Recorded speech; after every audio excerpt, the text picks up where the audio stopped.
2023 সালের পর প্রথমবার এপ্রিল মাসে রাশিয়া দখলের চেয়ে বেশি এলাকা হারিয়েছে। যদিও এই অগ্রগতি খুবই সীমিত, তবু এটি যুদ্ধের স্থবিরতার ইঙ্গিত দিচ্ছে। ড্রোন নির্ভর হামলা, জ্বালানি অবকাঠামোতে আঘাত এবং দীর্ঘপাল্লার স্ট্রাইক এখন সংঘাতের মূল কৌশল হয়ে উঠেছে।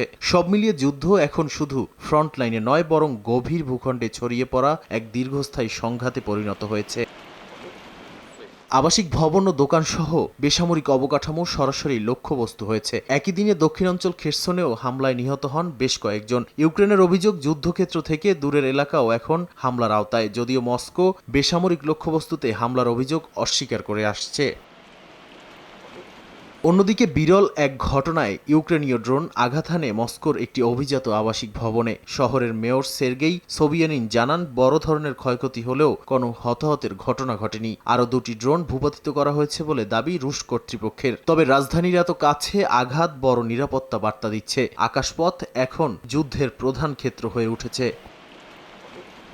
এদিকে রাশিয়া ৮ ও ৯ মে ভিক্টোরি ডে উপলক্ষে ২ দিনের যুদ্ধবিরতি ঘোষণা করেছে। মস্কো আশা করছে ইউক্রেনও এতে সাড়া দেবে। তবে একই সঙ্গে কিয়েভকে সতর্ক করেছে পাল্টা কঠোর হামলার বিষয়ে। রুশ প্রতিরক্ষা মন্ত্রণালয় জানিয়েছে, উদযাপন বাধাগ্রস্ত হলে কিয়েভের কেন্দ্রে ব্যাপক ক্ষেপণাস্ত্র হামলা চালানো হতে পারে।